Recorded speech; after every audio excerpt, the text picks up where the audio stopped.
В семью Латышевых из Хангаласского района пришла беда. У многодетной мамы Александры обнаружили опухоль головного мозга. Ей срочно требуется дорогостоящее лечение за пределами региона.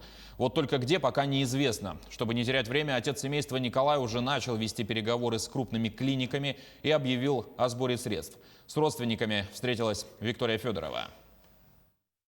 Только недавно в семье Латышевых царило счастье и идиллия, ведь на свет появился новый член семьи – маленький Кеша. Ничто не предвещало беды, но как гром среди ясного неба врачи поставили Александре страшный диагноз – опухоль левой лобной доли головного мозга глиального ряда.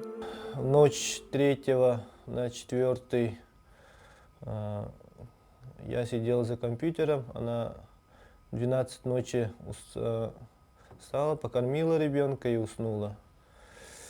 И в 2 ночи у нее неожиданно судороги были, эпилепсия, похоже на эпилепсию.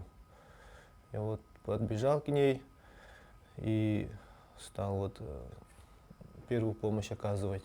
Раньше у нее были такие? Раньше у нее таких судорог вообще не было.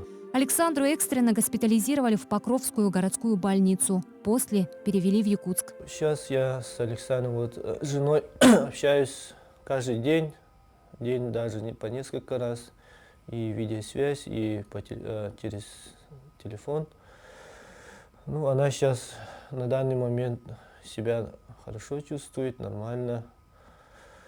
Ну, иногда голова болит, головокружение есть. Больше всех по маме скучают дети. Год назад семья взяла на опекунство племянника. И сегодня Александра с Николаем – родители 6. Старшему 14, младший родился всего 3 недели назад.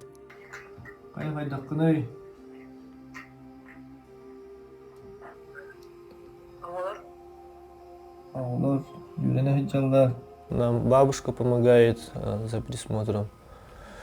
Старшие ходят в школу, 3 старших, и дочка, и племянник на опекунстве у нас находится, сестры, сын. Он тоже в саде ходит. Латышевы – пример современной образцовой семьи. Супруги – оба педагоги, дети – круглые отличники. Их семейное хобби – спорт. Будь то шашки, лыжи, эстафеты. Ни одно городское и районное мероприятие не проходит без их участия. К сожалению, в республике подобную операцию не проводят. Кроме того, после хирургического вмешательства потребуется долгая реабилитация. Сама ничего не помнит, очутилась, что у нее в трубках лежит. Потом они обследование сделали на РБ-2 и обнаружили такой диагноз. Требуется срочно дорогостоящее лечение. Прошу вас, давайте не останемся равнодушными и поможем молодой многодетной семье побороть коварные болезни. Родные Александры надеются на помощь и поддержку земляков. Важна любая помощь. Каждый переведенный рубль и каждая уделенная минута. Минуты несутся быстрее. У Александры шанс один. Он последний. Виктория Федорова, Виолетта Засимова, Григорий Хлопков, Якутск, Покровск.